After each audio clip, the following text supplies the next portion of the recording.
hey, sometimes you got to hit the ball down, change its trajectory just a little bit. But then everybody says to hit it lower, put the ball back in your stance. That's a bunch of crap. I'm going to show you how to hit the ball, flight it lower on a windy day like today without shoving the ball back in your stance.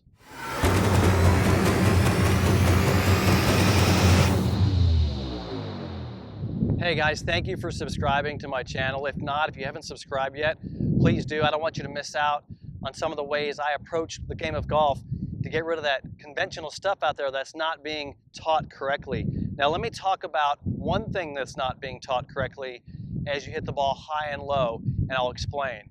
So sometimes, like today, you can hear the wind. I'll go into the wind here. You can hear the wind hitting my microphone. It's a windy day today.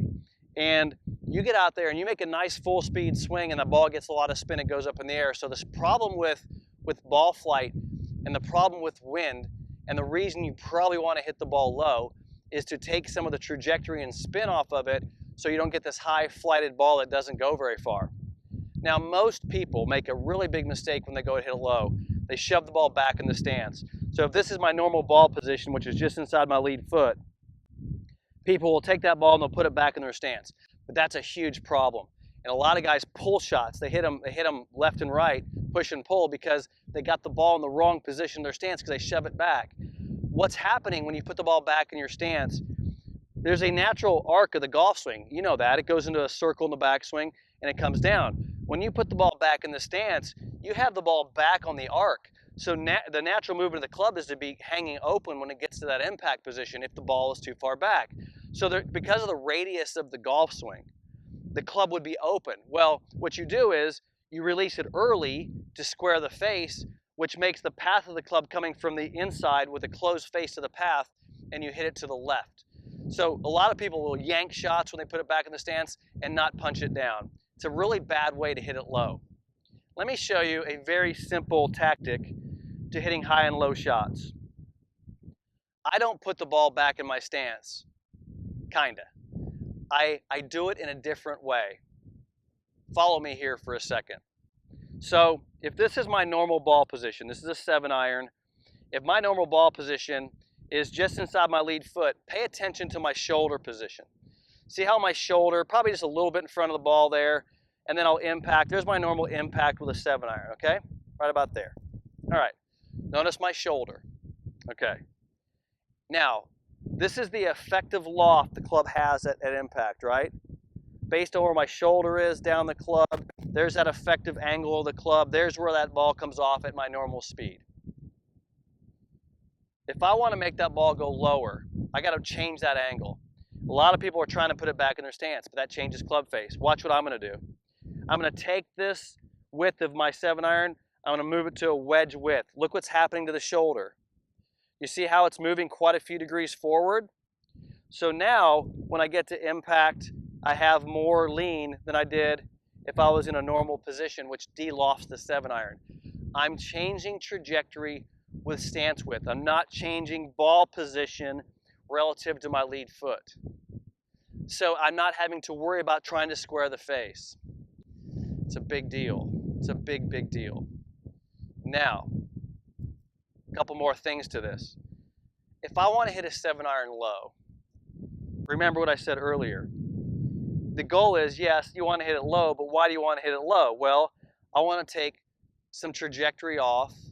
I want to take some spin down. I'm going to show you a better way to do it. I'm going to grab a 6-iron. Or even. So, remember what I said earlier. You want to hit the ball lower because the wind, like today, is in your face. It's kind of windy. You want to take the trajectory down because you want to reduce the amount of spin on the ball. So we don't want the ball to lift where you hit a really hard shot and it goes up in the air too much. So remember, the goal here is not really to punch the ball. It's to hit it where it doesn't lift and lose its speed and gets all the way to the flag. So grab a 5-iron. Now remember, what are we trying to do here? We're trying to hit the ball lower, reduce the spin, and one of the ways to do that is to take the speed off the club too. So remember, what puts spin on the golf ball is loft and speed. All right, so now I got a 5-iron. I'm going to stay in my normal stance, but I'm going to choke or pull my hands down on the club, maybe 2 inches or so, which makes me scoot a little closer to the ball. Watch a little normal swing here. And there's a 160-yard 5-iron. It went about half the height of a normal 5-iron because I'm taking off the speed of the club. Once again, this I'll choke down or move my hands down a little further, so shorten the club and normal stance width for a 5, and then, wow, that's a good one there. That's about 165, perfect trajectory. The wind's not gonna mess with it too much. Once again, punching the golf ball low. If you're gonna do it right. You don't wanna swing hard at the golf ball because it makes it shoot up too much. So there's 2 ways to really effectively hit the ball lower. One is you can do it with a club. You can do it if you basically move your body, not the ball, right? Move your body, not the ball, by stance width. That de-lofts the club. Or you can just grab a club with less loft and slow it down. There's 2 good ways to do it.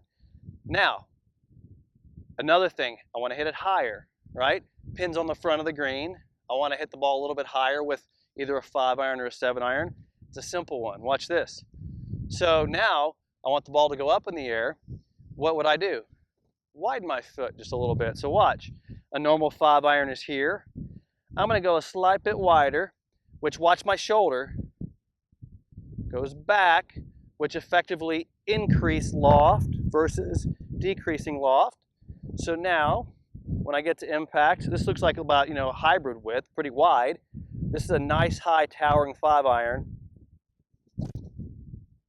Higher than I normally hit it, but look at that, it's super high. So, trajectory should be controlled, not by trying to slam the club down with too much shaft lean with the ball back in your stance. That's a big mistake. Trajectory is controlled by moving the shoulder with your stance width just a little bit. And the good thing about that is this stays very consistent. My ball position is staying the same. I'm just messing around with this. Low shots, high shots. Club can get square to impact on those swings, and I can hit pure golf shots just like Mo, because that's the way he adjusted ball position to affect the trajectory of his shots.